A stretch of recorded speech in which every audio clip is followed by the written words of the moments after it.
안녕하십니까. 권영설 논설위원입니다. 오늘 2016년 3월 3일 비타민 제93호로 얘기 나눠보겠습니다. 비타민 금주의 커버 스토리는 산별노조 얘기입니다. 산별노조 역주행 20년. 조금 자극적인 제목인데요. 산별노조가 1997년에 노동조합법에 조항이 좀 바뀌면서 허용이 됐습니다. 산별노조는 그러니까 예를 들면 금속노련 그런 거 산별노조가 아닙니다. 그거는 금속노조의 연합체죠. 근데 산별노조는 업종별 노조라는 뜻입니다. 그래서 금속노조가 있습니다. 보건노조가 있고 한데 금속노조가 있으면 그 밑에 현대자동차, 기아자동차, 쌍용자동차, 한진중공업 이런 게 돼 있는 겁니다. 그러면 산별노조가 되면 금속노조가 교섭권 이런 걸 체결권 이런 걸 갖게 되고 그 밑에 있는 그 지부 지회는 그 회원사가 되는 겁니다. 그러니까 금속노조 쌍용자동차 지회가 되는 거죠. 그러면 실제로는 쌍용자동차의 공장장이나 사장, 쌍용자동차의 노조위원장 이렇게 교섭을 하지만 그 산별노조가 되면 금속노조가 교섭을 하는 거고 실제로 단위사업장이 하는 것은 위임을 받아서 하거나 아니면 그냥 요식행위에 불과할 때가 있습니다. 자, 산별노조가 되면 개별기업노조보다 훨씬 힘이 강해집니다. 그렇죠? 훨씬 힘이 강해지고 이래서 이 노동운동 하시는 분들에게 있어서 산별노조는 수건사업이었습니다.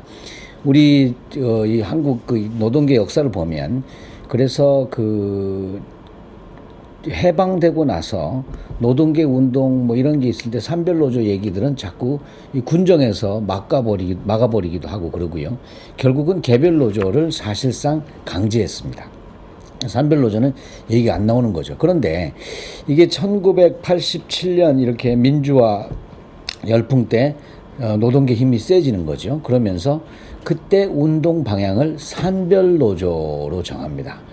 나중에 이 노동조합이 조직률이 약해지고 하더라도 노동계가 힘을 갖기 위해서는 산별노조로 가야 되겠다. 그래서 그 산별노조 운동을 성공시켰죠. 그래서 1997년에 노동조합법에 그 조항을 넣게 되는데 예를 들면 이런 겁니다.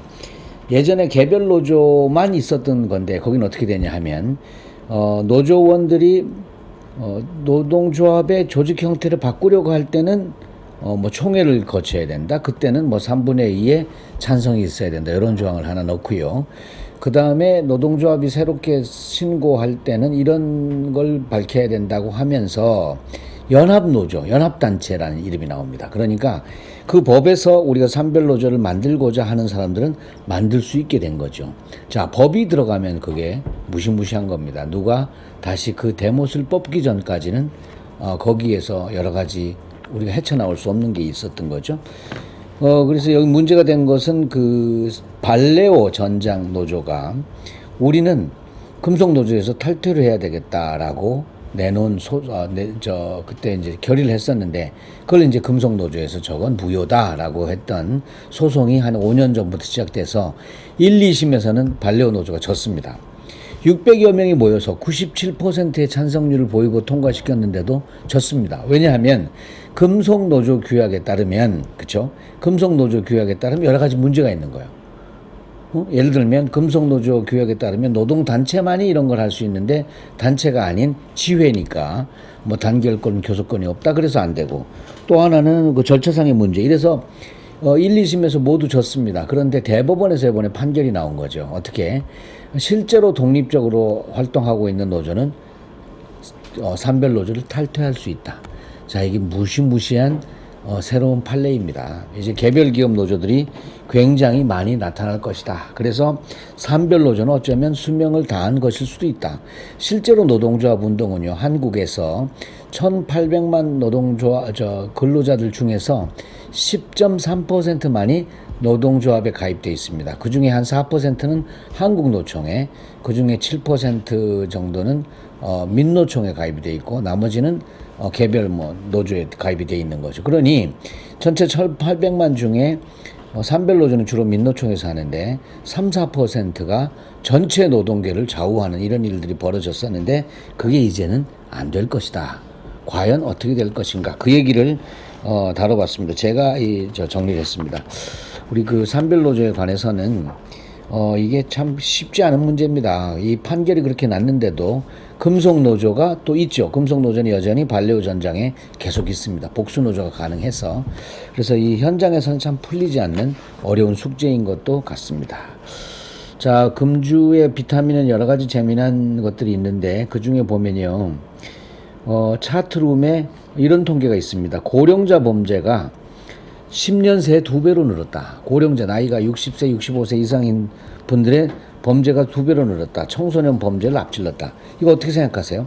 청소년이 예전에는 청소년이 훨씬 더 범죄가 많았는데 고령자들은 그럼 착했습니까? 그게 아니라 사실은 고령화가 되면서 예전에 범죄를 저지르는 사람들이 계속 저지르는 겁니다. 요즘 제일 무서운 게 그 전직 사기꾼들이 할아버지가 돼서도 사기꾼이 되는 거고, 그죠?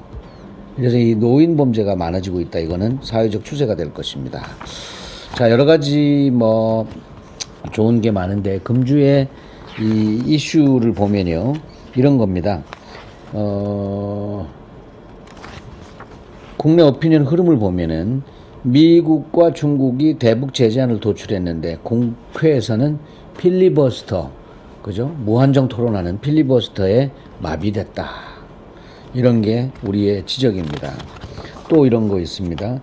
정치권은 글로벌 생존 게임이 보이지 않느냐. 클리비 칼럼. 그렇죠. 전 세계적으로 저성장, 그 다음에 환율의 변동, 저유가 뭐 이렇게 돼 있는데 그런 것하고 상관없이 우리가 만들어 놓았던 법도 통과시키지 않고 또 15년이나 된 그 테러 방지법도 겨우겨우 통과시켰죠. 이런 얘기들을 지적하고 있습니다. 자, 제가 정리하는 고전 명구는 이번에 미제스의 자유주의에서 제가 정부 쪽 얘기만 뽑아봤습니다. 거기가 이제 몇 페이지 안 되는 거였는데요. 정부가 도대체 역할이 무엇인가? 정부 어떻게 무슨 역할을 해야 됩니까? 우리가 경기가 나쁘면 경제가 침체가 돼 있다고 정부가 뭐 하느냐고 할 때는 이제 정부가 개입을 하라라고 얘기하는 게 됩니다. 그래서 정부의 개입을 굉장히 싫어하는 자유주의자들조차도 어려운 문제가 나타나면 정부의 참여를 호소하는 경우가 있습니다. 그렇죠? 그래서 여기 미제스는 이런 얘기를 합니다. 국민의 생명과 재산을 지키는 것, 국가와 정부의 역할은 이것뿐이다. 국민의 생명 지키고 재산 지키고 이거 외에는 뭐 국가는 가능하면 아무 일도 벌이지 않아야 된다라고 합니다. 제가 끝에 한번 정리를 했는데요. 미제스는 81년에서 1973년까지 살았습니다. 19세기와 20세기를 살았던 미제스는 그의 통찰은 지난 여운을 남긴다라면서 제가 적어봤습니다. 신하로서의 신민이 아니라 시민이 되려면 오랜 기간에 걸쳐 자기 학습 과정이 필요하다. 자유인이라면 동료가 자기가 합당하다고 생각하는 것과 달리 행동하더라도 그것을 감내할 수 있어야 한다. 금방 경찰을 부르는 습관에서 스스로를 해방시켜야 한다. 신민이란 얘기는 이 18세기에는 얘기가 됐겠죠. 왕의 신하로서의 신민. 그리고 맨 마지막에 보세요. 뭔가 나쁜 행동이 친구가 있더라도 경찰을 부르는 것. 이렇게 국가에 의지하는 것. 이건 피해야 된다. 그렇죠? 그래야 시민이다 하는 얘기를 우리 그 미제스가 얘기해 주고 있습니다. 비타민 여러 가지 얘기로 다음 주에 찾겠습니다. 감사합니다.